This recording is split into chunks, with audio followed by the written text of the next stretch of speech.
Rain pounded against the windshield as Ethan Walker drove through the winding mountain roads outside Denver, Colorado. The storm was so fierce that every curve in the highway disappeared into darkness before his headlights could reach it.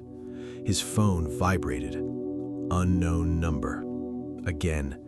It was the 8th call in less than an hour. Without answering, Ethan flipped the phone over and tightened his grip on the steering wheel. He already knew who was behind the calls. Not Victor Kane himself. Victor was sitting in a federal prison, but prison walls couldn't stop loyal men. 1 month earlier, Ethan had testified against the man he had once called his best friend. For 12 years, Ethan and Victor owned one of Colorado's fastest-growing construction companies. Ethan believed they were building office towers, schools, and apartment buildings. He couldn't have been more wrong. Hidden behind fake contracts and shell companies was a massive money laundering operation connected to organized crime. When federal investigators uncovered the truth, Ethan's world collapsed. At first, he refused to believe it. Victor had stood beside him at his wedding. He had celebrated birthdays with Ethan's family. He had even carried Ethan's daughter, Emily, when she was a newborn. But the evidence was undeniable. Bank records, secret accounts, false invoices, hidden payments. Everything pointed to Victor. The FBI gave Ethan one impossible choice: stay loyal to Victor or tell the truth. After 3 sleepless nights, Ethan chose to cooperate. Victor Kane was sentenced to 30 years in federal prison. As marshals escorted him from the courtroom, Victor turned around one final time. He smiled, not with anger, with complete confidence. Then he quietly said, "If I lose everything, you'll lose everything too." Those words haunted Ethan every day. First came anonymous phone calls, then letters with no return address, then photographs, Claire leaving the grocery store, Emily walking home from school, even pictures of their white house taken from across the street. Someone was watching them every day. 3 days later, FBI Special Agent Lisa Monroe arrived at Ethan's home just before sunrise. Claire opened the front door, surprised to see 2 federal agents standing outside. "Ethan?" she called. He stepped into the hallway and immediately recognized Agent Monroe. "Can we come inside?" she asked. Minutes later, they sat around the dining room table while Emily slept upstairs. Agent Monroe opened a thick folder. "We've intercepted communications," she said. "We believe Victor Kane's associates are preparing retaliation." Claire frowned. Retaliation for what?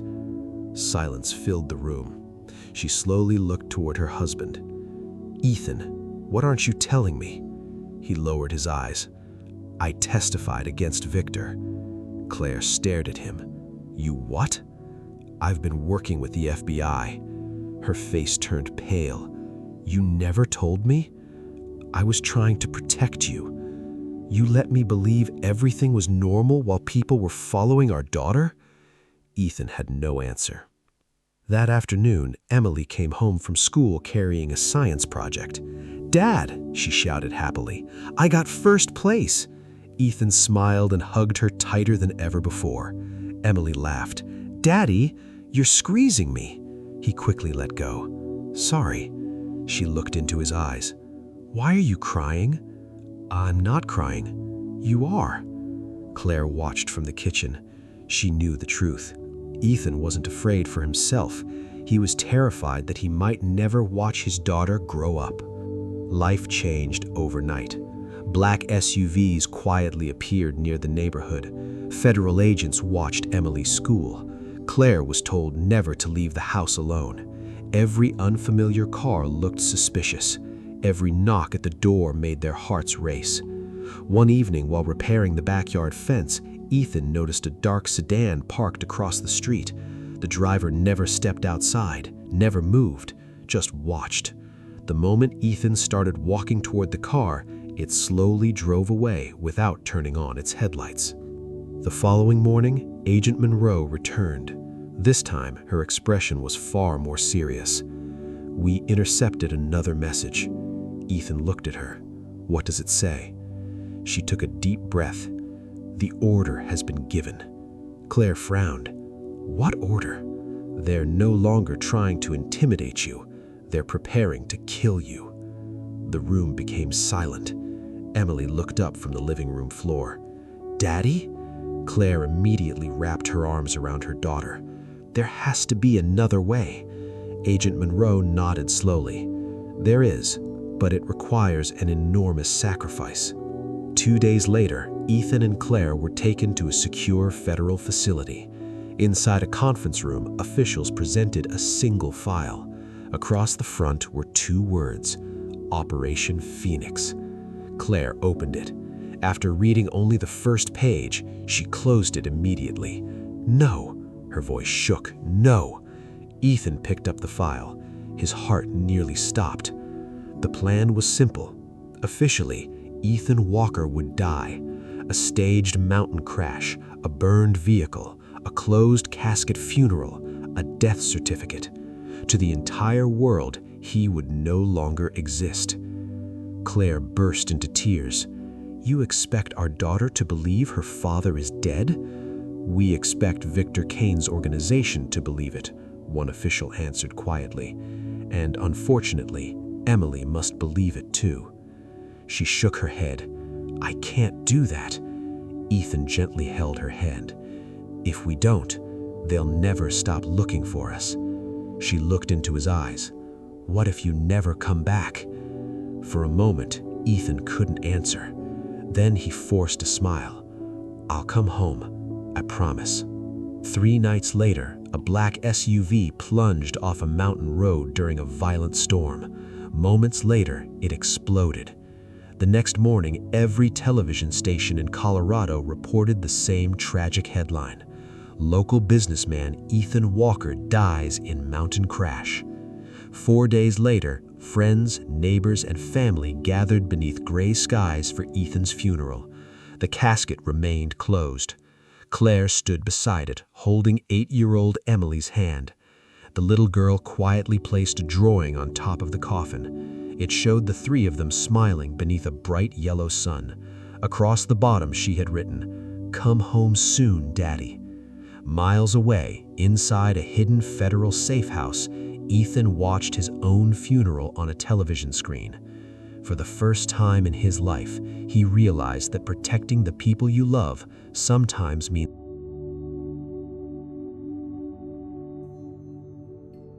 The day after Ethan's funeral, the Walker house felt painfully quiet. Friends had gone home. The flowers covered the front porch. Sympathy cards filled the dining room table, but none of it made the silence any easier. Claire stood in the kitchen staring at Ethan's favorite coffee mug. It was still sitting beside the coffee maker, exactly where he had left it. She reached for it, then slowly pulled her hand away. She couldn't bear to move it. Upstairs, 8-year-old Emily sat on the edge of her bed, holding the stuffed bear Ethan had given her on her 5th birthday. She looked toward the hallway, waiting, listening, hoping to hear her father's footsteps. Instead, there was only silence. "Mom?" Emily whispered. Claire walked into the room. "Yes, sweetheart?" Emily looked at her with tear-filled eyes.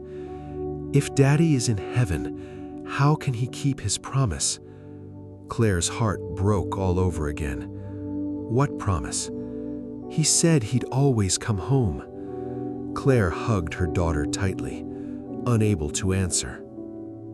Miles away, inside a government safe house in rural Montana, Ethan wasn't allowed to make a single phone call. He wasn't allowed to send a letter. He couldn't even watch live television without permission. To the world, Ethan Walker no longer existed. His new identity was Nathan Cole, a widowed accountant from Oregon. Every document was fake: driver's license, birth certificate, social security number, everything. Agent Monroe handed him a small envelope. These are your new documents." Ethan looked at the name, Nathan Cole. It didn't feel real. "When can I see my family?" he asked. Agent Monroe sighed. "We don't know. Months? Maybe. Years?" She didn't answer. That silence told him everything. The weeks slowly turned into months. Claire returned to work at the local library, not because she was ready, because she had no choice. Life kept moving on. Bills still had to be paid. Emily still had school. People still expected smiles. Every morning, Claire pretended she was okay. Every night, she cried after Emily fell asleep. One evening, Emily walked into her mother's bedroom carrying Ethan's old jacket. "It still smells like Daddy," she whispered. Claire buried her face in the jacket. She could smell his cologne. The scent instantly brought back memories. Summer barbecues, family vacations, late-night movies on the couch. She broke down in tears. Emily quietly hugged her. Neither of them spoke. In Montana, Ethan spent his days inside a small cabin owned by the federal government. The nearest town was nearly 20 miles away. He wasn't allowed to tell anyone who he really was. He wasn't allowed to contact old friends. His entire life fit inside one small duffel bag. Sometimes he stood outside at sunset, looking toward the mountains, wondering if Claire was doing the same somewhere in Colorado. The loneliness was almost unbearable. One afternoon, Agent Monroe arrived with a small box. "These are from Emily," she said. Inside were drawings. One showed Ethan fishing with Emily. Another showed the three of them decorating a Christmas tree. The last drawing simply read, "I miss you, Daddy." Ethan couldn't hold back his tears. He looked at Agent Monroe. "Please, just let me call them once." She shook her head gently. "If Victor's people discover you're alive, everything we've done will be for nothing." Christmas arrived. For the first time in 11 years, the Walker family wasn't together. Claire decorated the tree with Emily.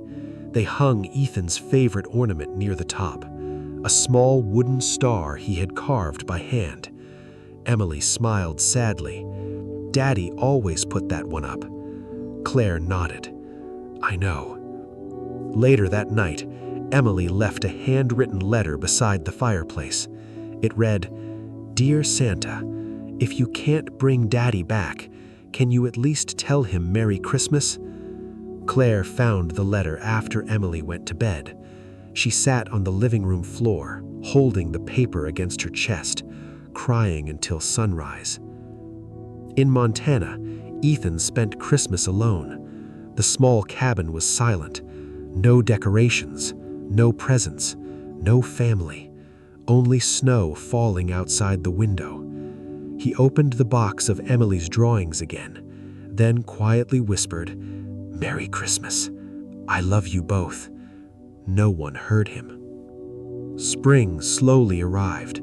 The FBI continued monitoring Victor Kane's organization. Several arrests were made, but investigators believed some members were still active. Agent Monroe visited Ethan once again. "We're making progress," she said, "but it's still not safe." Ethan looked exhausted. "How long has it been?" "Almost a year." He closed his eyes. An entire year had disappeared.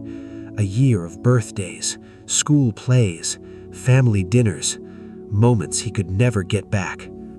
Before leaving, Agent Monroe stopped at the door. "I know this is difficult." Ethan smiled sadly. "No," he whispered. "Difficult was testifying. This," he looked at Emily's drawings one more time, "this feels like losing my family twice."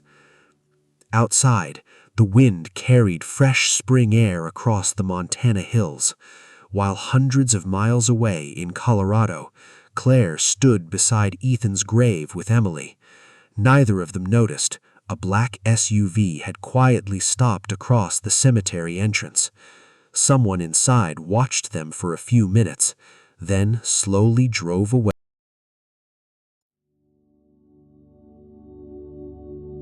2 years passed. Life slowly settled into a routine. Not a happy one, just a quieter one. Claire had learned how to smile again, not because the pain was gone, but because Emily needed to believe life could still be beautiful. Every Saturday morning, they visited Ethan's grave. Emily always brought fresh flowers. Claire always stood silently beside her. Neither stayed very long. Some wounds never became easier. Miles away, Ethan was still living under the name Nathan Cole. He had been moved twice by the Witness Security Program. Now he lived in a small town outside Boise, Idaho. He rented a modest apartment, worked remotely as a financial consultant, spoke to almost no one. Every morning looked exactly like the one before it. Wake up, work, eat alone, sleep, repeat. Sometimes he wondered if this was still living or simply surviving. One afternoon, Agent Lisa Monroe arrived with unexpected news. We've arrested 3 more members of Victor Kane's network. Ethan looked hopeful. So it's over? She slowly shook her head. Not yet. There are still people we haven't found. His shoulders dropped. How much longer? I honestly don't know. For the first time, Agent Monroe looked just as tired as he was. Back in Denver, Emily was now 10 years old. She had grown taller. Her smile looked more like Ethan's every day. One afternoon after school, Claire arrived late because of an unexpected meeting at work. Emily waited alone outside the school library. A heavy rain suddenly began to fall. As children hurried toward their parents' cars, Emily stood quietly beneath the entrance roof. Then someone walked over holding a large black umbrella. "Looks like we're both stuck." The man smiled warmly. He looked to be in his early 40s, friendly eyes, dark brown hair, a calm voice. Emily smiled politely. "I guess so."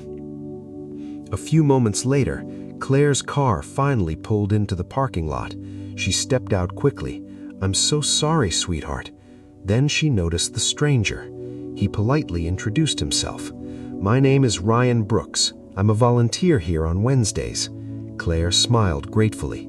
"Thank you for staying with her." "I didn't want her standing here alone," Ryan replied. Claire thanked him again before driving away. It was only a brief conversation. Neither of them imagined it would be the first of many. Over the following months, they crossed paths several times at the library, school events, community fundraisers. Ryan was always kind, never pushy, never intrusive. Emily liked talking to him, mostly because he listened. One Saturday during a school charity event, Ryan noticed Claire struggling to carry several heavy boxes. "Need some help?" he asked. Claire laughed softly. "I'd be foolish to say no." Together they carried supplies across the parking lot.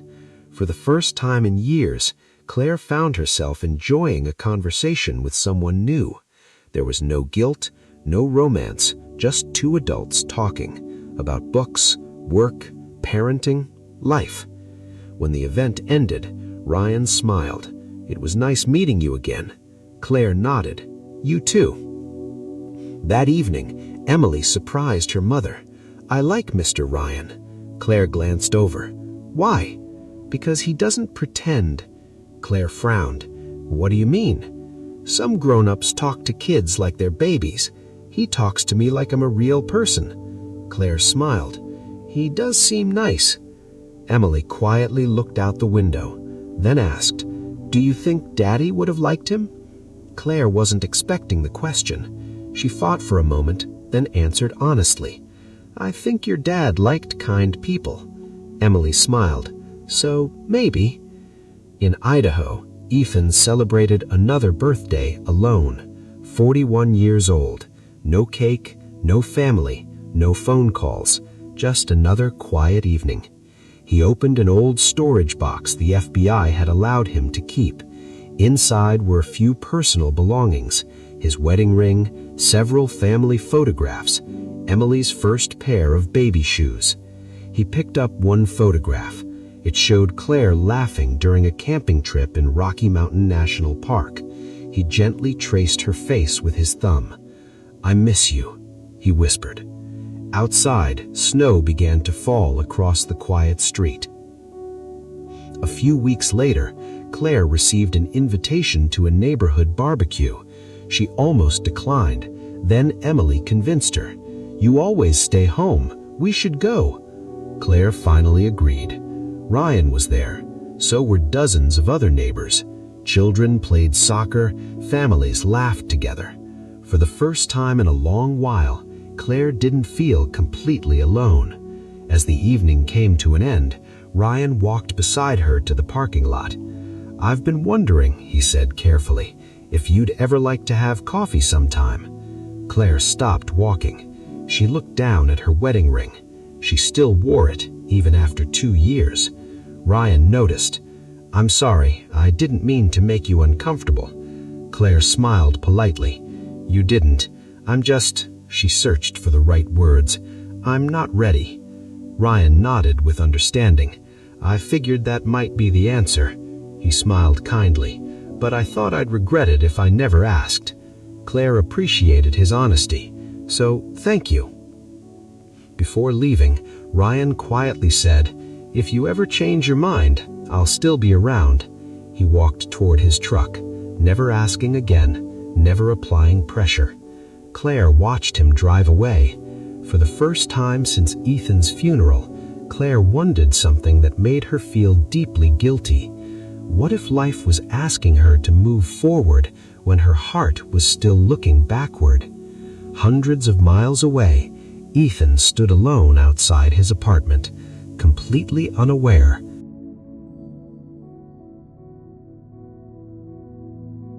Three years had passed since Ethan Walker's funeral. To the world, he had been gone for a long time, but inside the Walker home, his presence was everywhere. His old leather jacket still hung beside the front door. His favorite coffee mug remained in the kitchen cabinet. Even his toolbox sat untouched in the garage. Claire couldn't bring herself to move any of it. Some memories were too painful to pack away. Emily was 11 now. She had grown taller. She smiled more often than she had during the first year after Ethan's death. One evening, while helping Claire prepare dinner, she quietly asked, "Mom?" "Yes?" "Do you think Daddy would be sad if we smiled too much?" Claire stopped cutting vegetables. She looked at her daughter. "Why would you ask that?" Emily shrugged.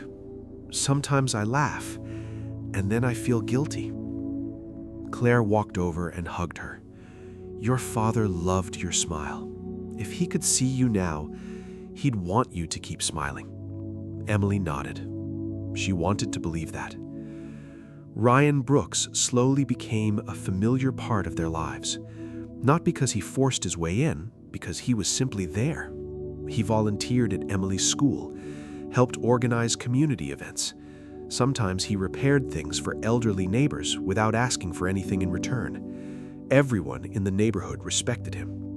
One Saturday afternoon, Claire's lawnmower refused to start. She sighed and looked at the overgrown grass. A few minutes later, Ryan happened to walk past while jogging. "Need a hand?"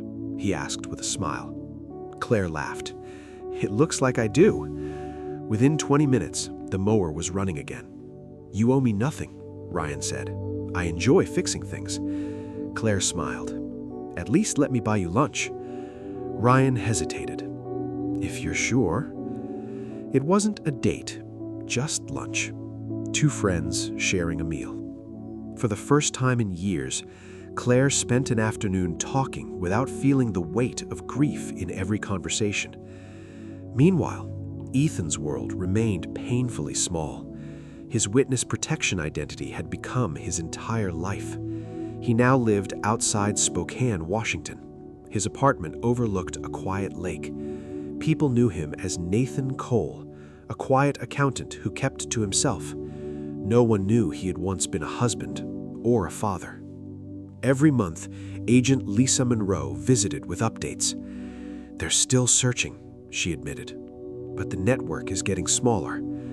Ethan looked exhausted. "Do they still believe I'm dead?" "As far as we know, yes." "Then why can't I go home?" Agent Monroe sighed. "Because all it takes is one mistake, one person recognizing you, one loose end, and everything falls apart."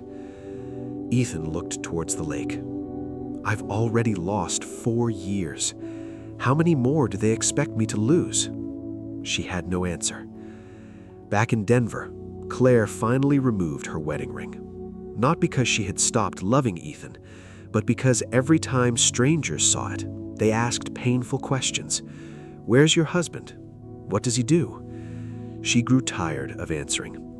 That evening, she placed the ring inside a small wooden box, alongside old photographs, letters, and Ethan's watch. She gently closed the lid, then whispered, "I'll never stop loving you, but I have to keep living." Several weeks later, Ryan invited Claire and Emily to a charity picnic. Emily spent the afternoon playing volleyball with other children. Claire and Ryan sat beneath a large oak tree. Neither spoke for a while. Finally, Ryan looked at her. "I've wanted to ask you something." Claire smiled nervously. "What is it?" "Would you consider having dinner with me?" She looked down at her hands.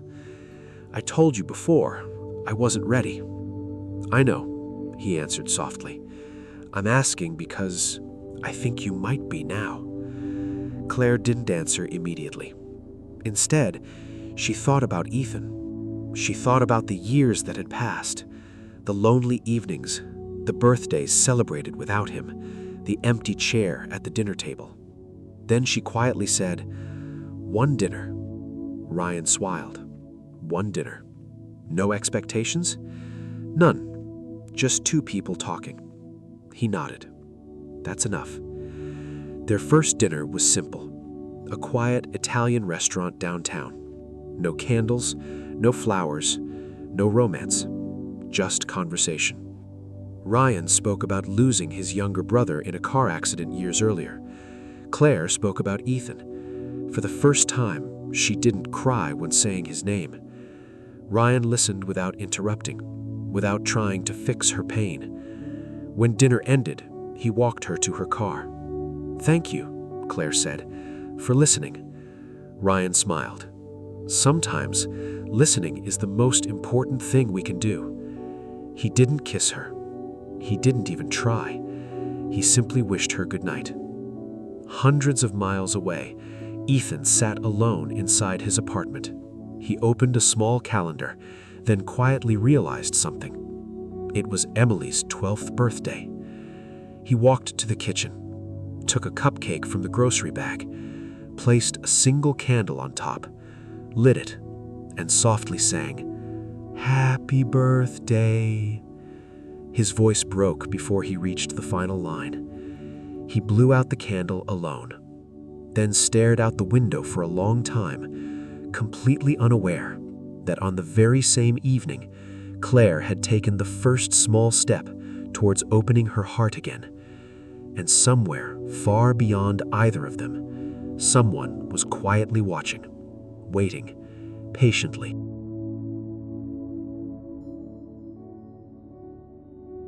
"5 years had passed since the day the world believed Ethan Walker had died.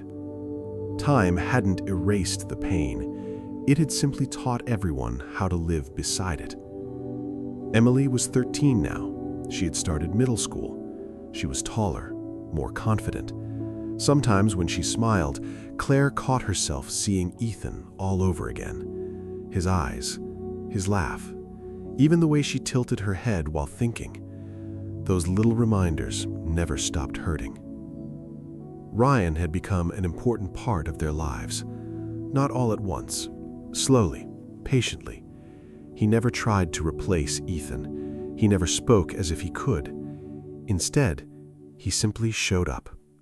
He attended Emily's volleyball games, helped her with math homework, fixed broken shelves around the house, and whenever Claire struggled, he was there without being asked. One evening, after dinner, Emily quietly looked at her mother. "Can I ask you something?" Claire smiled. "Of course." "Do you like Ryan?" Claire paused. "I do." Emily hesitated. "More than a friend?" Claire looked down at her coffee cup. "I think so." Emily smiled softly. "I think Dad would want you to be happy." Claire's eyes filled with tears. "I hope you're right." A few weeks later, Ryan invited Claire to a small lakeside restaurant. The sun was setting over the water. Neither of them spoke much during dinner. Finally, he reached into his jacket pocket. Claire immediately looked nervous. He smiled. "Don't worry, I'm not proposing." She laughed for the first time that evening. He placed a small key on the table. "What is this?" "My house," he answered. "I've been thinking, if someday you'd like to build a future together, I'd like you to know there's always a place for you and Emily." Claire looked at the key, then back at Ryan. "You really are the most patient man I've ever met." He smiled. "I've had good reasons to be." Hundreds of miles away, Ethan's life remained frozen. Witness protection had become a prison without bars. He had moved again, this time to a quiet town in northern Oregon. His new identity had changed once more. Another apartment, another job, another name. Every move reminded him that he no longer belonged anywhere. One afternoon, Agent Lisa Monroe arrived carrying a thin folder. Ethan immediately noticed something different. She was smiling. "We've made significant progress," she said. "The remaining members of Victor Kane's organization have either been arrested or disappeared." Ethan stood. "So it's over?" She replied, "Not yet, but we're closer than we've ever been." His heart raced. "Can I see my family?" She hesitated. "I can't promise anything, but I think it may finally be possible soon." For the first time in years, hope returned. Back in Denver, life continued moving forward. Ryan never pressured Claire into making decisions, but one autumn afternoon, while walking through a park filled with golden leaves, he quietly stopped, turned towards her, and took a deep breath. "I've loved you for a long time." Claire looked at him silently. "I know. I also know I'll never erase Ethan. I don't want to. I just want the chance to spend whatever future we have together." Then, very slowly, he knelt on one knee, opened a small velvet box. Inside was a simple diamond ring. "Claire Walker, will you marry me?" The world seemed to stop. Claire looked at the ring, then towards the sky. Memories flooded her mind. Her wedding day with Ethan, their first apartment, Emily's birth, the funeral, years of loneliness. She closed her eyes. A single tear rolled down her cheek. Finally, she whispered, "Yes." Ryan smiled with tears in his own eyes. He gently slipped the ring onto her finger. Nearby, Emily watched from a distance. She quietly smiled, then wiped away her own tears, because for the first time in years, she saw her mother truly happy again. 3 months later, wedding plans quietly began. Nothing extravagant, just close friends, family, a small ceremony.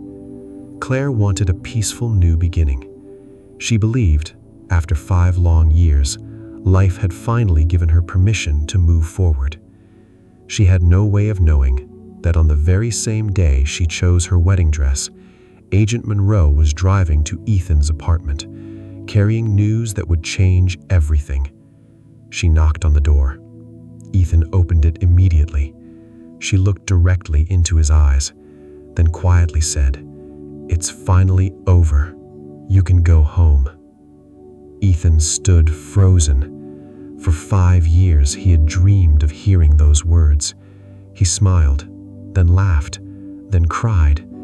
He packed everything he owned into a single suitcase. Only one thought filled his mind. "I'm finally going home to Claire," completely unaware that in just 3 weeks,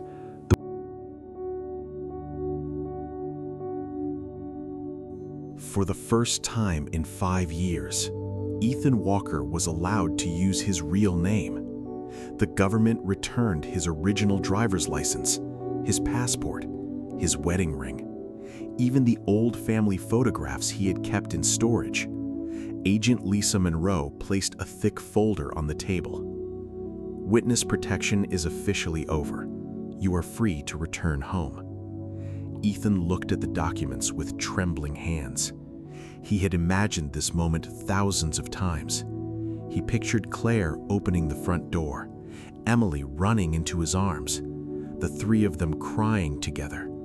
Finally, life could begin again. Before leaving Oregon, Ethan stopped at a small jewelry store.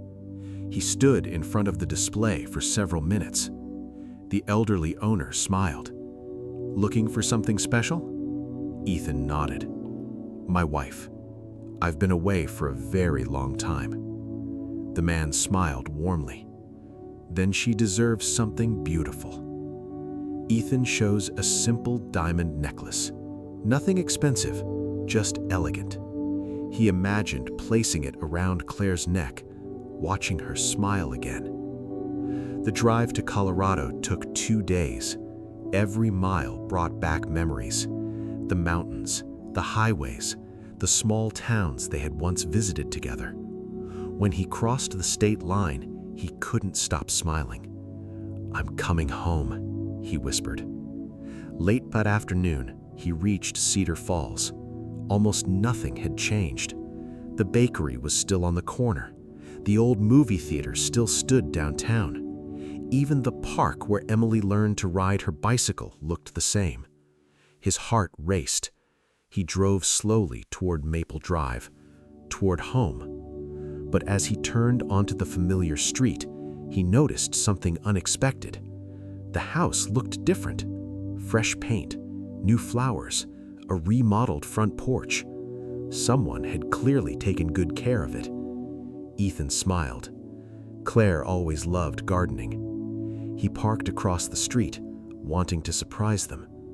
For several minutes, he simply watched the house. Then the front door opened. His heart nearly stopped. Claire stepped outside. She looked older, more mature, but she was still the woman he loved. He smiled. Tears filled his eyes. He reached for the door handle. Then, another man walked out behind her. Ryan. He laughed at something Claire said. A moment later, he gently wrapped his arm around her waist. Claire smiled back. Then she kissed him. Ethan froze. His hand slipped from the door handle. He couldn't breathe. His entire body went numb. "No," he whispered. "No, this couldn't be happening. Not after everything. Not after 5 years." He watched as Ryan carried several boxes to a pickup truck. Emily came outside moments later. She was taller now, almost a young woman. She hugged Ryan before climbing into the truck. Then she called him something Ethan never expected. "See you tonight, Dad." Ethan felt as though the ground had disappeared beneath him. The truck drove away. Claire remained standing on the porch, still wearing the engagement ring Ryan had given her. Ethan stared at her from across the street. She looked happy, peaceful. Everything he had dreamed of finding had disappeared. He quietly started the engine, then drove away before anyone noticed him. An hour later, he checked into a small motel on the edge of town. The room was old, the wallpaper was faded, but Ethan barely noticed. He sat on the edge of the bed for nearly an hour without moving. His suitcase remained unopened. The necklace for Claire still rested inside. Finally, there was a knock at the door. Agent Monroe stepped inside. She immediately saw his face. "You went to the house," she said softly. Ethan nodded. "I saw her." Silence. "I saw everything." Agent Monroe slowly sat beside him. "Ethan, you've been gone for 5 years." He looked at her. "I didn't choose that." "I know, but Claire believed you were dead." He closed his eyes. "I promised I'd come home." "And you did," she answered quietly. "But life didn't stop while you were gone." That night, Ethan couldn't sleep. He replayed the image over and over. Claire smiling, Ryan holding her, Emily calling another man Dad. Every memory hurt more than the last. Just before sunrise, he opened the jewelry box, looked at the necklace, then quietly closed it again. The following morning, Claire sat inside a small cafe with Ryan. Wedding invitations were spread across the table. Only 2 weeks remained before the ceremony. Ryan smiled. "Nervous?" Claire laughed softly. "A little." "You can still change your mind," Ryan joked. She reached across the table and held his hand. "I'm exactly where I want to be." Across the street, a man stood watching through the cafe window. Claire never looked in his direction. She never noticed him, but Ethan noticed everything. The smile on her face, the way she laughed, the future she had built without him. For the first time since returning home, he asked himself a question he never thought he would have to ask. Should he?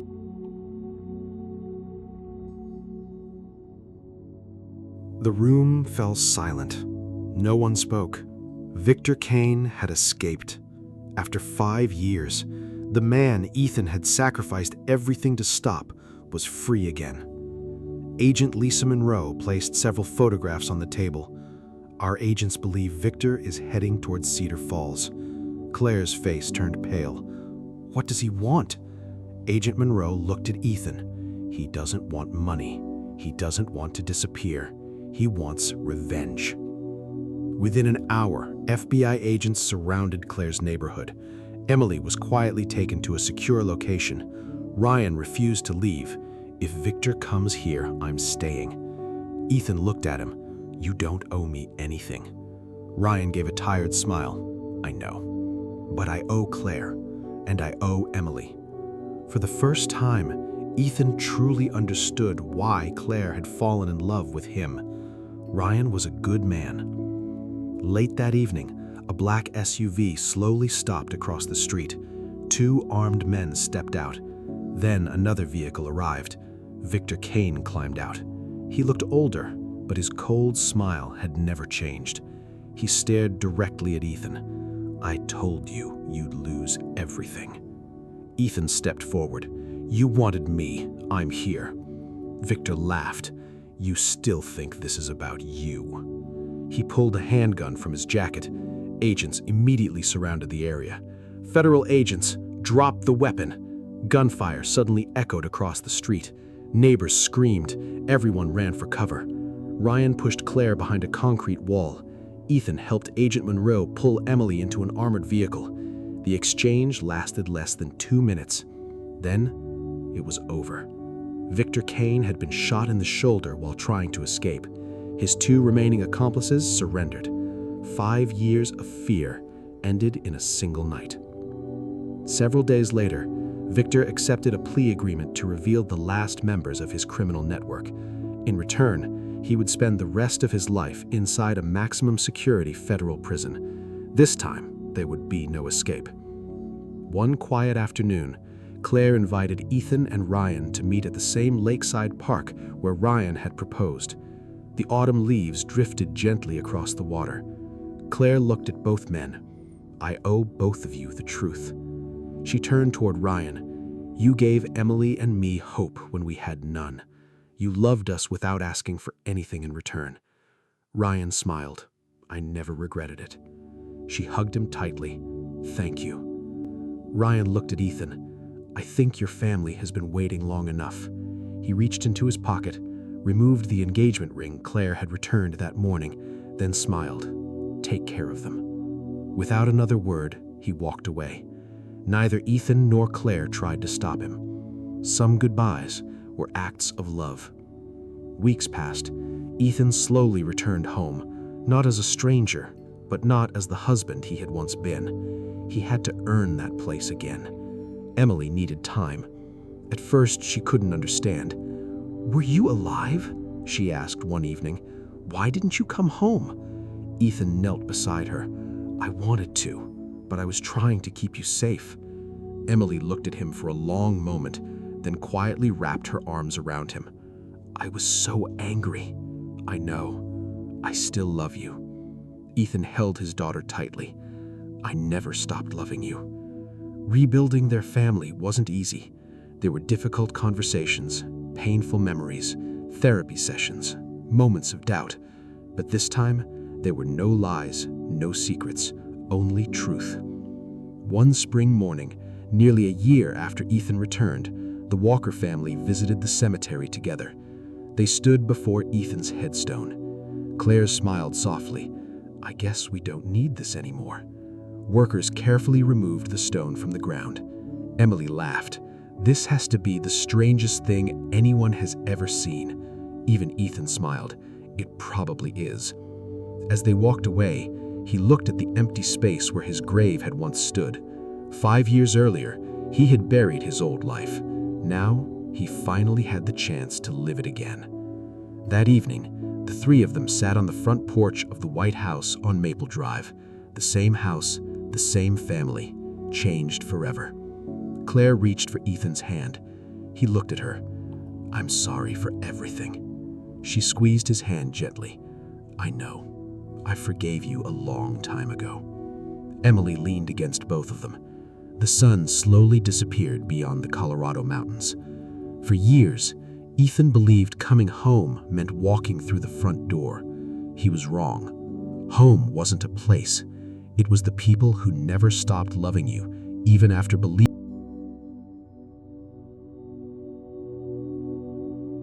The next morning, Ethan stood outside Claire's house once again. This time, he wasn't going to leave. No excuses, no fear, no turning back. He walked toward the front porch. His hand reached for the doorbell. Then his phone rang. Agent Lisa Monroe. He answered immediately. "Ethan, where are you?" "I'm at Claire's house." "Leave." Her voice was sharp. "Right now." His heart sank. "What happened?" "We intercepted a phone call. There are still people loyal to Victor Kane. They know you're alive." Ethan froze. "That's impossible.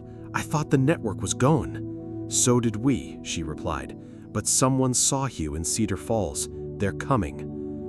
Within minutes, 2 unmarked FBI vehicles arrived. Agents quickly surrounded Ethan. Claire looked out the living room window after hearing the commotion.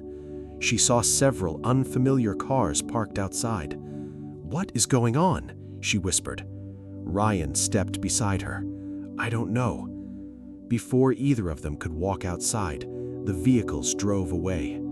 Claire never saw Ethan, not even for a second.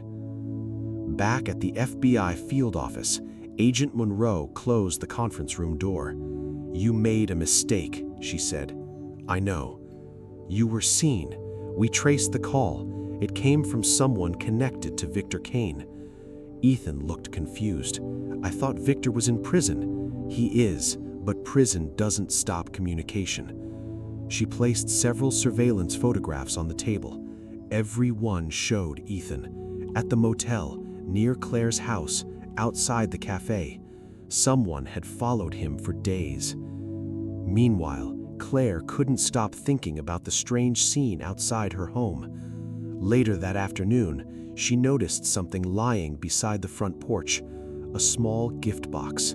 No name, no address. She carefully opened it.